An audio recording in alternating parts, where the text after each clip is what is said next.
This episode is sponsored by Michelob Ultra. Whether you're due for a beer run, stocking up for the big Super Bowl party, or just looking for a case to bring to that BYOB party, head over to MichelobUltra.com/Ultra Club now. You can order ice-cold Michelob Ultra and have it delivered right to you. It's only worth it if you enjoy it. Shop now at MichelobUltra.com/Ultra Club.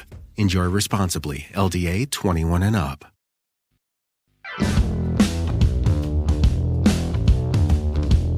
Welcome back, everybody, to Rams Up, your favorite LA Rams podcast. You can also follow us on YouTube. Got some great video content. Our YouTube handle is at LA Rams Up. You can follow us on Instagram as well. I'm your host, Mark. Let's get to it.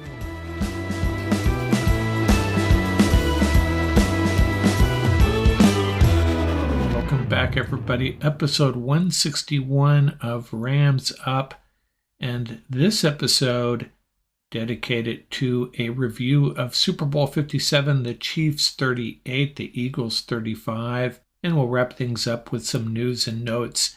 And we will highlight the fact that this is our 2-year anniversary episode, or pretty close anyways. We'll share some thoughts on that as well. But about this Super Bowl, you ever been to a great movie or watched a great series on TV, walking away from the end or the final episode, thinking to yourself, wow, I really enjoyed myself until that ending. It kind of sucked, and that's how I felt about this Super Bowl. It looked like it was going to be a classic. Let's watch the Chiefs kick a field goal with less than 2 minutes left, giving themselves a 3-point lead, and then we'll see what Jalen Hurts and the Eagles can do. Can they pull off some magic, win this on a final drive, or maybe send it to overtime? But no, we got a holding penalty that even the accused admitted was the right call. But I'm watching that play. It was inconsequential in my mind. It did not look like it had any impact on the play. Mahomes was just chucking that ball away, and it was a borderline foul anyways. So disappointing. I know Chiefs fans were probably thrilled, but the rest of us, we were deprived of what could have been the most classic Super Bowl of all time. And it's going to go down in history as a great Super Bowl, very good game, lousy ending. Kind of like The Sopranos, although I actually like the ending. Or that last episode of Game of Thrones, kind of left a bad taste in your mouth. This is how we're wrapping things up. Not a fan. And Patrick Mahomes, they lose by 30 without this guy. He was the real difference in this game. And Andy Reid drawing up plays that's setting his guys free, walking into the end zone a couple of times. Mahomes and Reid, what a combination. Let's look at Mahomes. Through 5 seasons as a starter, 2 Super Bowl wins, 2 Super Bowl MVP awards, 2 NFL MVP awards, 3 Super Bowl appearances, 5 AFC championship games, 5 Pro Bowls, 3 All-Pros, NFL Offensive Player of the Year, and 12-plus wins in every season. And on top of that, he's pretty likable. Unlike some other quarterbacks, I'll leave their names out of this. And for the Eagles, you got to think they feel like this is one that got away. They looked like the better team. They kept the Chiefs in it with that fumble and scoop and score. Still led by 10 though. But the Chiefs got it together in the second half. Boy, did they. And then that punt return, that was really what sealed the deal. Made it really difficult for the Eagles to pull it off at the end here. And then that penalty, of course. Some observations. The Eagles had no sacks. Again, that goes back to Mahomes and Reid drawing up plays, getting rid of the ball quick. Mahomes, much more mobile than we expected with that sore ankle. Had a big run late in the game.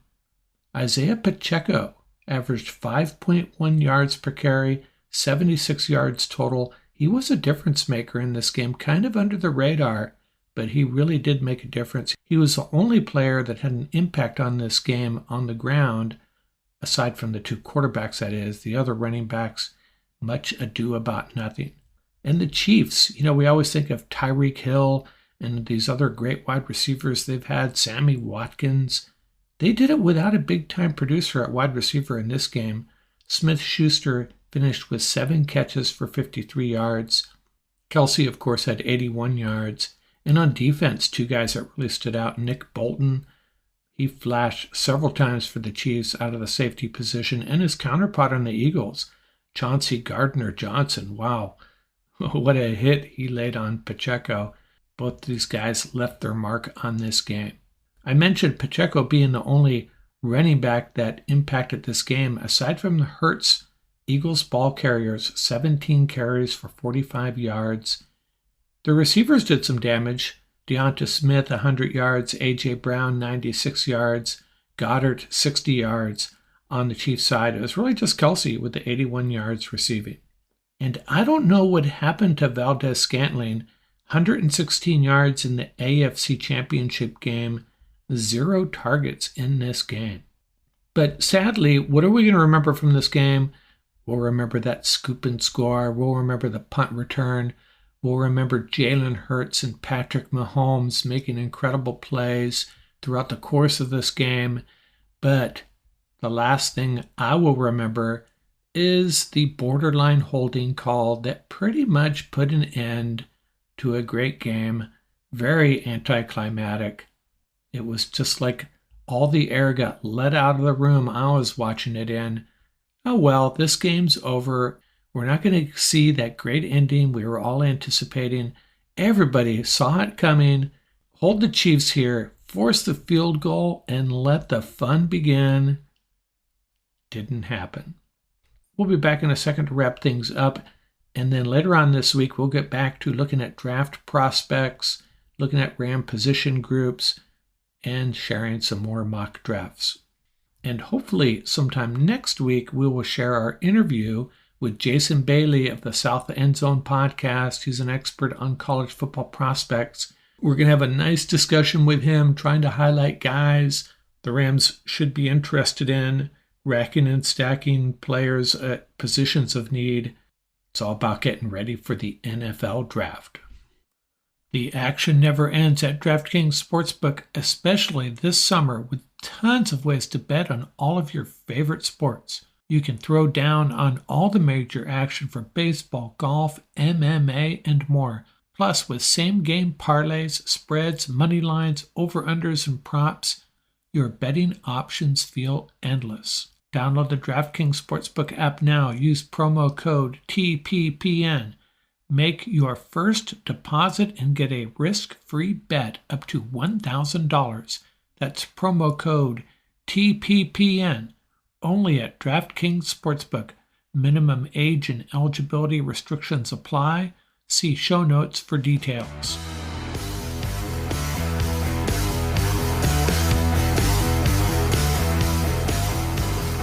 Let's wrap things up with some Rams news and notes. Foremost on all of our minds is Torrey Holt once again being passed over for the Hall of Fame.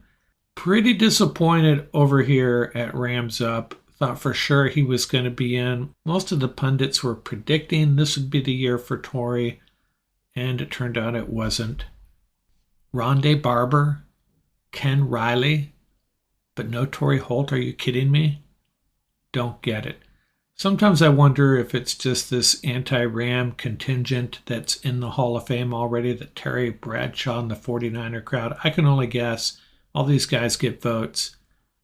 Torrey Holt deserves to be in the Hall of Fame. I expressed my sentiment on that with a YouTube short the other day. I think that captured how I feel pretty accurately. I keep these podcasts really clean, so I'm going to move on before I break that rule.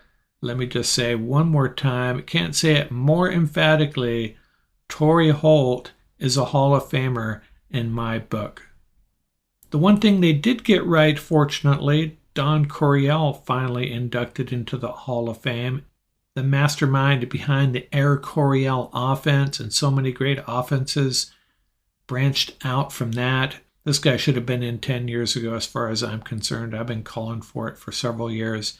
They finally got that right, at least. The award show, I don't really pay too much attention to these. If there's Rams that are going to be getting awards, I may tune in and watch a little bit. But it was posted on social media that Micah Parsons got 0 votes for Defensive Player of the Year? I could get Boza edging him out by 2 or 3 votes. I'd be okay with that. I get it. But Parsons gets 0 votes? To me, that's just preposterous. I don't understand. And obviously, I'm no Cowboy fan, but Micah Parsons is the best defensive player in the league if Aaron Donald is not playing. Donald won, Parsons 2, and nobody else. Don't get it. And another joke, Bills coach Sean McDermott gets 7 votes for Coach of the Year. If they held that vote after that opening night Thursday at SoFi against the Rams, hey, I'm all in. Sean McDermott is Coach of the Year. He had his team pumped and primed and ready to destroy the defending Super Bowl champions. But let's look how their season ended, how they did down the stretch. Not so good. They really faltered for a team that everybody was penciling in for the Super Bowl. No, Sean McDermott's a fine coach. He doesn't deserve a single vote for Coach of the Year, though. Some coaching news that impacts the Rams. The Indianapolis Colts apparently will be naming Eagles offensive coordinator Shane Steichen as their new head coach. Waiting for the Super Bowl to be over, so we'll probably hear that. You may have heard it already. And how does that impact the Rams? Well, my guess is it means Raheem Morris, who is a candidate for that job, will be returning as the Rams' defensive coordinator, unless there's a surprise in the works. And Rams assistant coach Thomas Brown getting a second interview with the Tampa Bay Buccaneers for their offensive coordinator opening. The one thing I have enjoyed over the past week is the noise coming out of 49er Nation. Not a good look for the 49ers. Christian McCaffrey suggesting the game against the Eagles was stolen from them. I think he was just using the wrong words to express something he was feeling. I can only guess. I don't know what he means. Nobody stole that from him. Yeah, sure, they lost their quarterback, and that really hurts, but I don't think that qualifies as a theft of a conference championship. And then Deebo Samuel talking crap about the Eagles after that loss, specifically calling James Bradbury the Eagles trash when asked his opinion. 49ers are developing this weird culture that, let's just say, it's not a classy one. I'll leave it at that. And now they got more quarterback problems. Brock Purdy, when's he going to be ready? Is Trey Lance the answer? 49ers have a great roster. They're going to be a tough team to deal with next year. But they are definitely going to have to deal with some of these internal issues, and they're going to lose some free agents as well. And remember, they've surrendered a lot of draft picks, so they could draft Trey Lance and for Christian McCaffrey as well. Going all in for that NFC West title, as it were. I'm sorry, I couldn't help myself. Hopefully you're following our mock drafts on the YouTube channel. Right now we are in the middle of a mock draft experiment. We're doing edge rusher, tight end, cornerback in every possible order, followed by defensive line. These are my mock drafts 9, 10, 11, and 12. We'll get to 13 probably this week. And the results are kind of interesting. I've come away with 3 different edge rushers, 4 different tight ends, 4 different cornerbacks, and 4 different defensive linemen. Now, the first 3 you'd expect the shuffling there because I'm drafting in a different order more or less every time, but the defensive linemen, different guys popping up every time. The intent here is to finish these 6 mock drafts, and then we'll make an assessment which one made the most sense, which approach worked out better for the Rams. And then it's early for this. Our opinions on some of these players are going to change. Simulators and draft boards are going to change as well, especially after the combine. And we're going to learn a lot more from our guest in this coming week. That's going to come on board and discuss a bunch of these prospects with us, but still fun, still educational. Check it out. We'll continue this for a couple more weeks till we get these 6 mock drafts done. Hey, but we're going to be doing mock drafts all spring long. It's just too much fun. Check them out on the YouTube channel. You can follow along as I make selections on most of these drafts. And lastly, just to pump up the podcast here a little bit, our 2-year anniversary is upon us. and it's just been a ride. It's been a lot of fun. I just want to thank all of you listeners out there for joining us. Hey, I'd do this if I only had 3 listeners. It's just too much fun. We're just going to keep on trying to improve it, have more guests, a little bit more variety, and get that YouTube channel going as well. Just want to thank you all for listening, and if you're on the YouTube channel, giving us a watch as well.